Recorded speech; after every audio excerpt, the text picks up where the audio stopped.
Okay, so we are transitioning to a conference. I thought we had a break. We're transitioning to a great conversation with a very good friend of mine. So we're going to talk all about FAST now, free ad-supported streaming television. And I'm really lucky to have with me for this conversation an expert in the field. He is the head of global analytics and insights at Samsung TV Plus. Welcome to the stage, Justin Evans.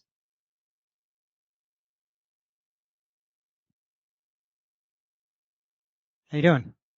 Microphone controversy. Does everybody here know what Samsung TV Plus is? Hello? Very good. Yes? Okay. Really quickly, Yeah. Justin. Yeah. And you gotta like eat the mic. You gotta eat the mic. Yeah. Tell us what Samsung TV Plus is, please.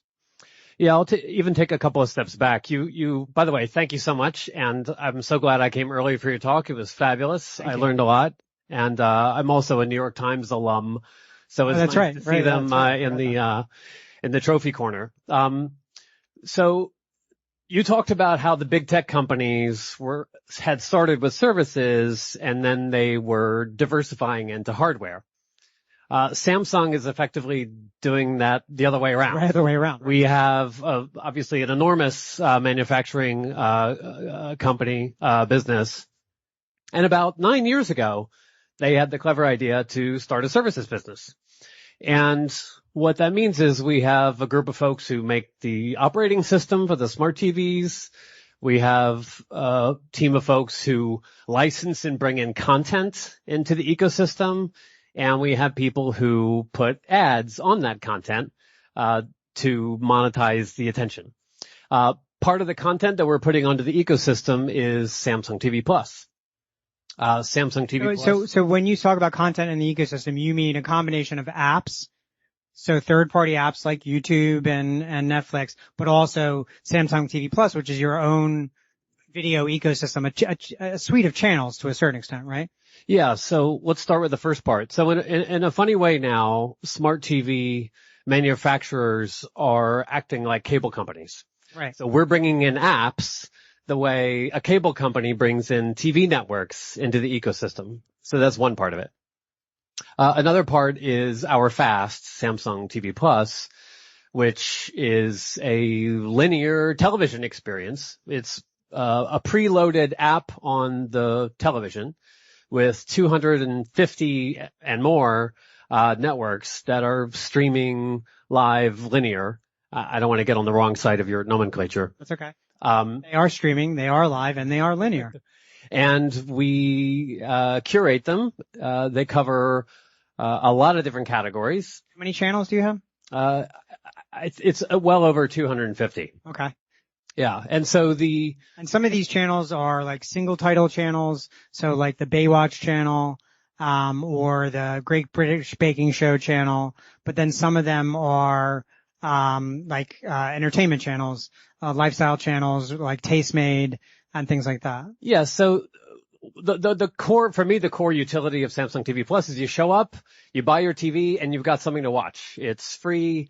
It's got a lot of variety, and it can be kind of a home base for your television watching on the smart TV. And for me, there's a way that it's like cable, and there's a way that it's like SVOD. It's like cable in the sense that it's linear. It covers many, many genres. It has entertainment shows like Conan O'Brien. We call it single IP type networks. IP meaning intellectual property. So it's got one show like Conan O'Brien, one show like Kitchen Nightmares, which would be in the reality category. Drew Barrymore, which would be in the entertainment category. You mentioned some of the shows. There's a Baywatch channel. There's a Medium channel now, which I love. I kind of love psychic stories. There's sports, there's Fubo, there's lots of news. So everything lots of news. And I mentioned this before, but news is a kind of massive use case inside the use case. So you have the national CNN, ABC News, CBS News, but then you have a lot of local, most of your news channels are local affiliates, right? We have local news. We have the big broadcasters, ABC, CBS, and NBC. Then there are ways that it feels like SVOD. So the user experience is like an SVOD experience. You can navigate to a page where it makes recommendations. Here's a popular TV show. Here's what's trending. Here are staff picks. And, here's to continue what you left off. And so that feels more like an SVOD, experience. Plus there's on-demand content. So not all of it is linear. Some of it is on demand as well. Okay. So, I mean, it's free ad-supported streaming television. So free is the first name, advertising is the middle name. So this is an ad business, exclusively. Well, first of all, how does the advertising on the platform work? So you sell some of it, the publisher sells some of it, and then it's kind of like a mix, like kind of cable, the way cable works? It's a lot like cable. So on Samsung TV Plus, the network sells some, we sell some. On the other apps on the platform, the app sells some, we sell some. So it's very much like a cable kind of business model in that way. Okay, cool. And so, I mean, it's been around for a number of years. Actually, Samsung was the first really to venture into, before it was called FAST by Alan Woke from TV Rev. You guys were just calling it free video, and in the business, but it is evolving, pretty quickly, pretty rapidly, I would say in the last 24 months. First of all, I'm not sure how much you can talk about this, but your ad business is pretty large. My understanding, it's an 8-figure number on an ongoing basis in advertising. Is that a fair assessment? When I started 4.5 years ago at Samsung, my team was 4.5 people around a card table.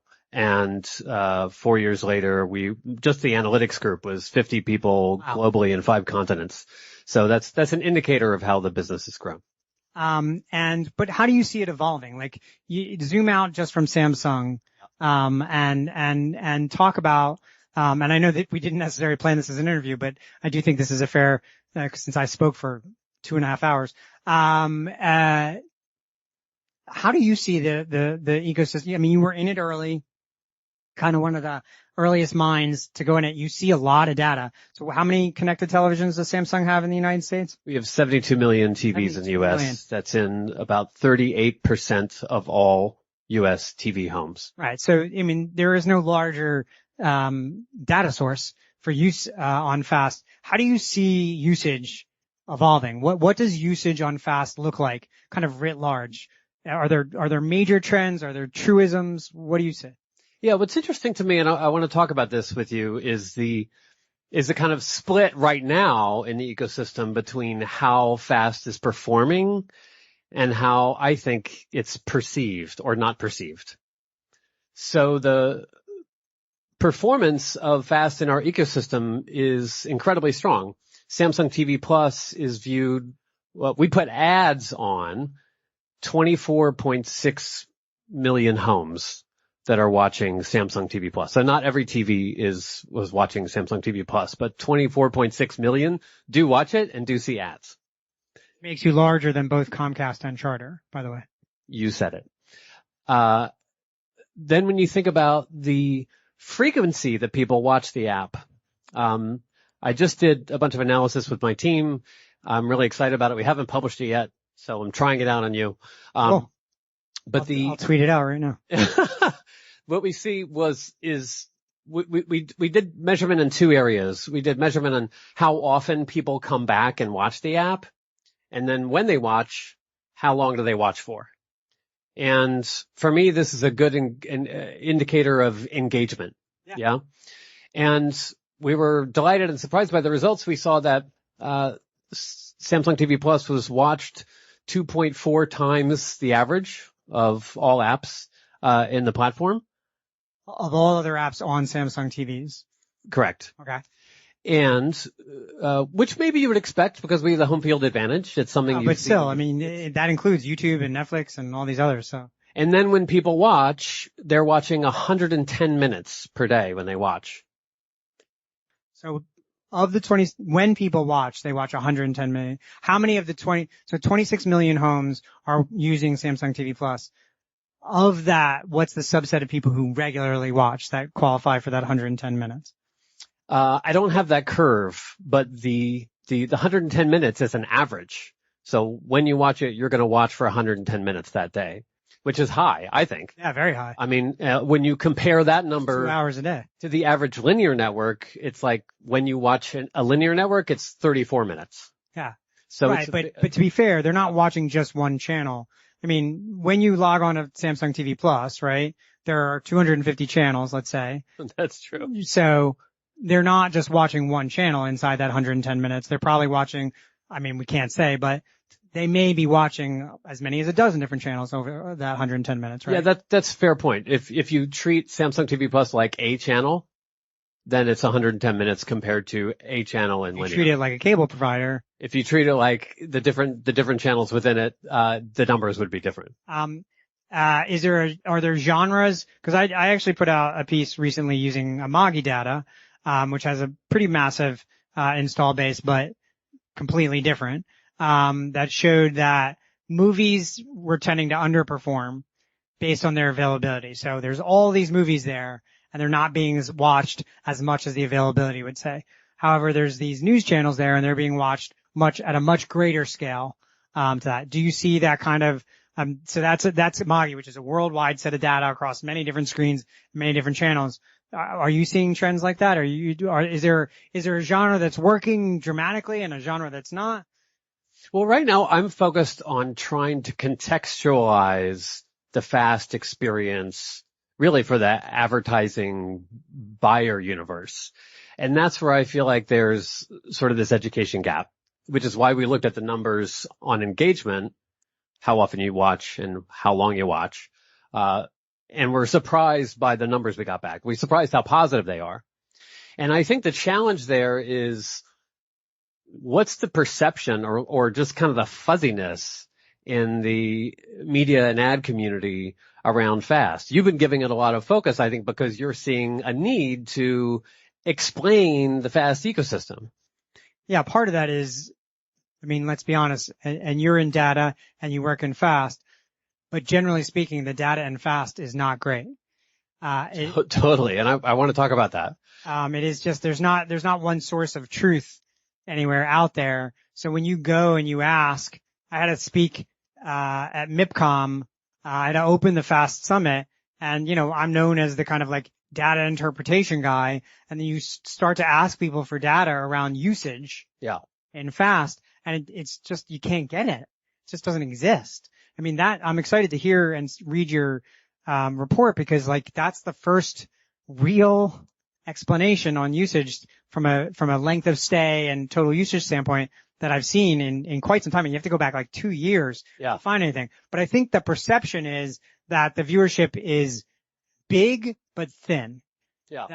That to me is, and I've talked to advertisers and agencies about this. I believe that the perception is there's a lot of viewership, but it isn't concentrated. Yeah, that's why I was surprised and delighted about the 110 minutes, selfishly, that it's a great statistic showing high levels of engagement.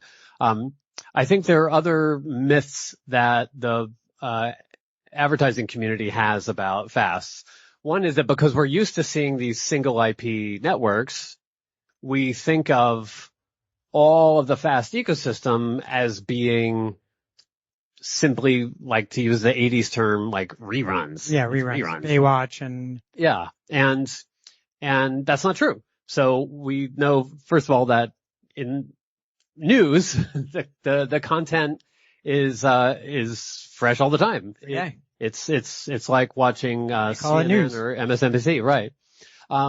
Also, even in the single IP channels, a third of them are actually shows that are being refreshed and are in production now with new, right. with new, And new those tend to do really well. So like the Hell's Kitchen and the British baking shows, they're single IP channels. So there are a lot of back catalog there. But my understanding is like every time Great British Baking Show comes back or Hell's Kitchen comes back, those channels pop. Yeah. Also, the content in the FAST ecosystem is winning awards. Drew Barrymore won a 2022 Daytime Emmy. By the way, if I were an Emmy winner, I would just be dropping that. I am an Emmy winner. Yeah, you're an Emmy winner. Yeah, and a Peabody winner. Yeah. Well, but also look, Jury Duty. Has anybody here seen Jury Duty? Great show. That originated, that is actually an Emmy nominee, as well. That started on Freevee, so that was a Fast show as well. Yeah, there are originals in fast channels. Tastemade has a great show called Broken Bread that I like. So there are lots of myths about the content itself. And then I think there are a lot of myths that we need to dispel about the value and the role of library content in the television ecosystem now. What does that mean? Well, when we think about library content, first of all, I think we need a new name. When we think about library content, we think about reruns. And then when we think about reruns, because it's a show from the 70s and 80s, we think about someone in their 70s and 80s watching that show. And actually, young people are really engaging with this content. My daughter is actually a great example. Yes, she'll watch the horror movie that was just released by A24, and she loves Suits. She loves Seinfeld. She even loves the Golden Girls. And everybody loves the Golden Girls. Everybody loves the Golden Girls. And it's got a role for her. And it's about a recontextualization to a certain extent. Yeah, and Nielsen data actually bears this out. They published some data from May that said that among 18 to 34s, 17 of the top 25 shows watched were library content.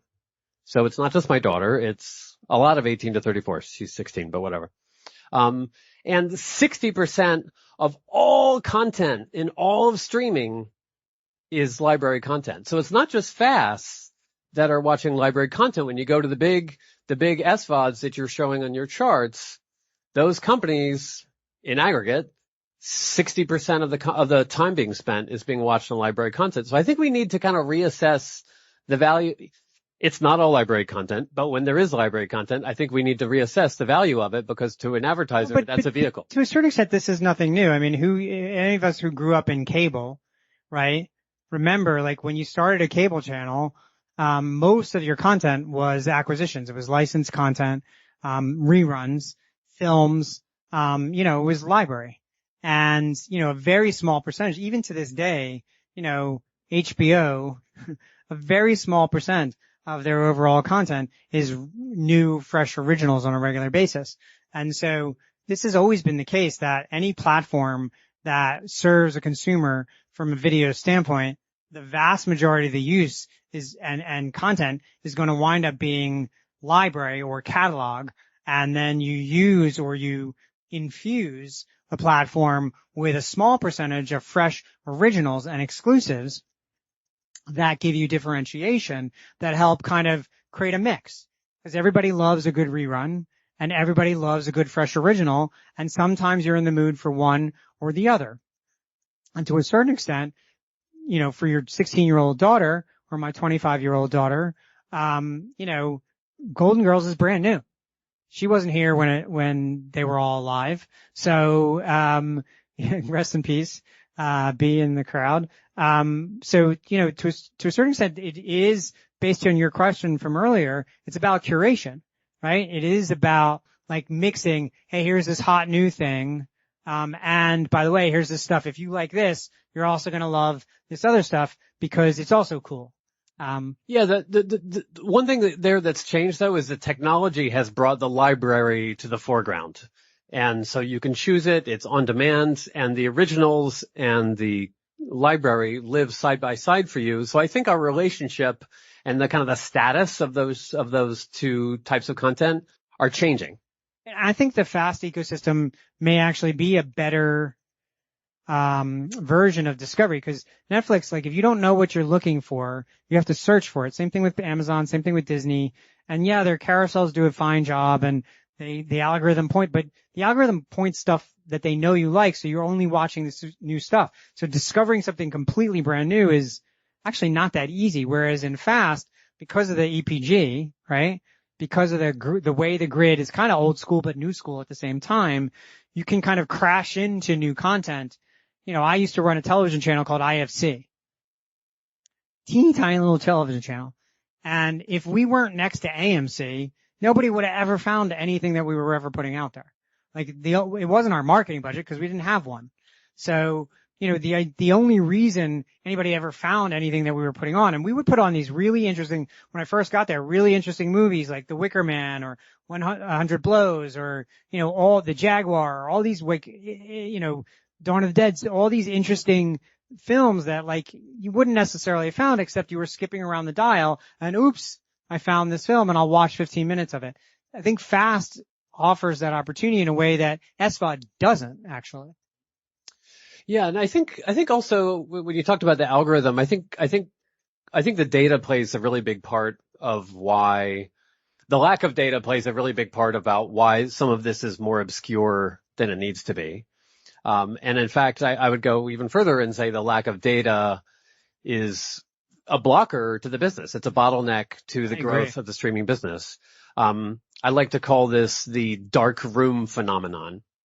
If there's something like this in an economic textbook that I missed, tell me, because I'm making up my own term, the dark room phenomenon. I don't read economic textbooks. So when you think about a dark room, you don't want to go in. And it's like that in a business, in a marketplace where there's no data. There could be a killer clown in the dark room. I am not going in. I'm an agency. I'm not going to spend my clients' money on that. We saw that in the earlier days of streaming, where we had clients who would see our charts. They would say, I accept that there are a lot of people watching streaming television, except I really don't know what that environment is like from a data perspective, so I'm not going to invest.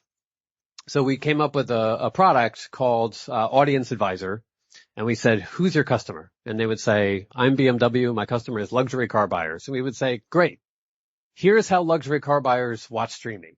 They really love daytime, and they watch 3.4 apps per month. And when they watch, they really like entertainment and news, but they don't like movies and they don't like science. And we would just give them all these stats, and it was shining a light into the dark room, and they would invest. And it was really critical to how the marketplace grew. What's happening now is the television data business is still very much stuck in the linear world. And that's a problem. So what's the solution to it? Well, I mean, there are companies like VideoAmp, and iSpot who are out there trying to create these new currencies that aren't based on bullshit like Nielsen is. My question is, you have access to 72 million screens in the United States. LG has a bunch of homes. Soundbar has a bunch of homes. Isn't there a way to kind of, as a consortium, kind of put all your data together, anonymize it, and give us a unified source of truth? Like, to a certain extent, the data in streaming TV should be evolutionary steps ahead of where we were in old school television. But I feel, to a certain extent, because everybody has their own zero party or first party data and nobody wants to share with anybody else, we're actually regressing to a certain extent. And it's becoming, the three Spider-Men pointing at each other. I don't know. What do you think? The consortium idea is not the first time I've heard it. What I look at first is outside. What are the third party measurement companies doing? Because they really do play an important role. They don't have skin in the game. And you should look to them as an impartial referee. Nielsen, I used to work at Nielsen a million years ago. People love to criticize them. I love to criticize them. You love to criticize them. They've got 20,000 homes that are contributing streaming data, and that's actually the largest, outside of an OEM, is one of the largest panels around streaming in the marketplace. It's a country of 330 million people. And we're gonna dictate an entire ecosystem based on 20,000 homes. It just feels, I don't know, it feels like a hamster in a wheel to a certain extent. I'm not going to defend the Nielsen methodology, but I will say that they've made an investment. Some of the other new currencies that are coming up are so focused on taking Nielsen's linear currency business away that they're, as far as I can tell, mainly investing in linear data, which is curious but true. And in the ecosystem itself, what's happening, and this is a challenge for Samsung in particular, is that some of the other manufacturers are selling their data, but people are loyal to televisions the same way they are to phones or anything else. So our overlap, the Samsung television overlap with other OEMs is minimal. Very low. It's like 10% at the largest. The biggest overlap is probably with Roku, because that's since their dongle business sometimes intersects with yours, but. Even the dongles, the overlap is a lot lower than you think. Because think about it. If you have a smart TV, the whole reason you bought a smart TV is you don't have to stick a dongle in it and get all that functionality. The functionality is built into the TV. I've never owned one. All right. Well, let's depart from data for a second, because we can nerd out forever. But I do want to impart to the audience some lessons. Like if you're thinking about, because fast is such a hot topic, right? And, you want to debunk some of the mythology around it from a use case standpoint. I tried to debunk during my presentation some of the mythology around it, around how vast the opportunity is. Because it is not an endless pot of cash that people are going to be able to plunk into. And to be honest with you, the aggregators like yourself, and LG, and Roku, and Pluto, and Tubi are probably going to do a lot better than individual channels obviously ever can, because you have, your 110 minutes, as we said, are spread across a number of different channels. That said, what are the lessons? What are the opportunities? If someone was coming to you and say, I want to embark in a fast business. I have a piece of intellectual property. I have a library of content.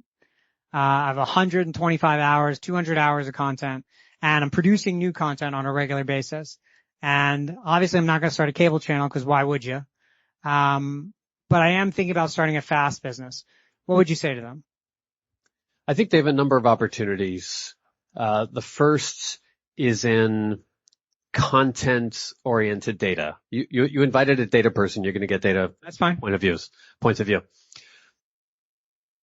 Now that all of this content is digital and we can read it from a data perspective, that also means it should be discoverable in almost innumerable ways. So if you have a content channel that's about discovering new things, if you have a content channel that's about science, if you have a content channel that's about food, these are emotional experiences that can be tagged and labeled as experiences that can be sold to an advertiser and monetized now. So I think the whole area in a much better way than television ever could allow you to, right? Before we were living on 18 to 34, right. And now it can be on usage. It can be a comfort. It can be excitement. It can be discovery. It can be poetry. You're selling basically on psychographic based on demographic, and you're selling based on usage versus, frankly, relying on someone else to provide your data, your currency to you. The second thing is, now that we have so much more scale in the content, including with FAST, the ability to monetize that content through audience buying is really exciting. So when you think about ad targeting in general, it's really about finding the right customer. You only want to show the ad to the people who are in your category. So that means that's like 5, 10, 20% of the population you want to reach with the ad. Now that there's so much more scale in a fast environment, each one of those networks can be contributing to reaching that 5, 10, and 15% of the audience. So that gives new monetization opportunities for the networks as well. Cool. We have just a couple of minutes left. So I would like to open it up to questions in the audience. And I'm going to see Lori run across the stage now. There's one right there in the white jacket. Say your name for us. Hi there, Petra Conrad is my name. I actually came over from Germany, so. Oh, hi. Hi. I have a question concerning the advertising. So you're telling me you have 250 channels on Samsung. All of them in the U.S. That's in the U.S. Have ads on and advertising running and successful, more or less? Or how do you decide how many channels you take on? So I know it's a lot of questions, but. Yeah, if you look at sort of the curve of players in the marketplace, we're about in the upper middle.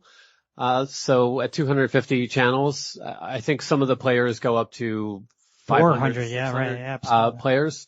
So by that argument, there's room for us to grow. And it's been a very successful business. Is it like a 20/80 rule? Is it like the top 20% of channels do 80% of the viewership, or is it a little bit more evenly spread? I've been surprised how high the levels are engagement really deep into the roster. So the long tail does work on FAST in a different way. Yeah, just eyeballing it the other day, Evan, the top 80 channels looked like the engagement levels were very high and kind of at the same level. So we didn't see the kind of long tail effects. So I think there's a lot more room for growth in the business and a lot more room for more channels to be curated into the system. I would say though that there are players. So Samsung has been very diligent about their curation in a way that other platforms have not. And the platforms that have 400 or 500 channels are now telling me that they're cutting back. They're going to start pulling back. That said, Germany is one of the fastest growing FAST markets in the ecosystem. So it is a burgeoning market there. Freevee is there. I think you're there as well. Pluto is there. So that's going to be an explosive market, and there's a big need for it there too. I think Rick had a question over here. All right, and I just want to say, last question, but if you're here to meet Evan afterwards for press, we're going to be meeting over there. And then you guys should also give your social media channel. I am only available on LinkedIn because Twitter sucks. Hi, Rick Howe. I do a couple of shows, the Friday Fireside and Talk Back. Evan, how are you? I know that. All right. I owe you a show. Yeah, yes, you do. All right. So, Justin, here is the question. You've correctly identified me as a target audience for old TV shows. Okay. One of my favorite current shows is NCIS New Orleans with Scott Bakula. Quantum Leap. Plays on Paramount Plus. How can you help me find Scott Bakula in the original Quantum Leap that plays on Peacock? Great show. I want to find Scott Bakula too, but I was so distracted by your fabulous voice that I almost couldn't register the question. Playing the hits. All right. Wow. Every Friday night. I'm sorry. I didn't understand the question. Do you have Quantum Leap on your platform? I'm not sure. I don't think You have Peacock. You have Peacock. Peacock is definitely on the Samsung. Quantum Leap is available on Peacock. Okay. That is the NBC silo. NCIS New Orleans is on the Paramount Plus silo. Can you get me, the viewer? Can you tease me? This is a discoverability question. This is a business insanity question. Not a fast but question. If you answer this is the one that actually drives the business. Yeah. Can you tell me, yeah, having just watched an episode of NCIS New Orleans, yeah, can you say, hey, you want to see Scott Bakula? Look over here on Peacock. Yeah. So great question and incredibly timely. Of course, all of our data is anonymized, so we would never look for Rick, but so churn has been such an issue for the TV publishers that it's really the number one thing we talk to them about. And you put out a report on this about we've done a couple of reports on it, and we'll continue to do so because it's still such a hot topic. What we've seen is that for publishers, their challenge is to take people along two trajectories. They want to take them from a sampler where there's a 62% bounce rate into a returner, into a loyalist. And they want to take them from a light user to a medium user to a heavy user. And we've introduced solutions where we identify people in each category for the client so that they can take their user base up and to the right. And what we found is when they re-engage a sampler at the right time with the right ad targeted to the sampler group, they can effectively change that bounce rate from 62% to 14% and increase their loyalty, which is critically important because we also see that loyalty is, it's a virtuous cycle. That the more time, the more months you tune into an app, the more likely you are to stay loyal to that app over time. So yeah, that's the solution we offer our content publishers. Platform. Can you tell the consumer where to find your favorite actor across the apps on even though it's on a different platform? And by the way, connect the nickel when I go over.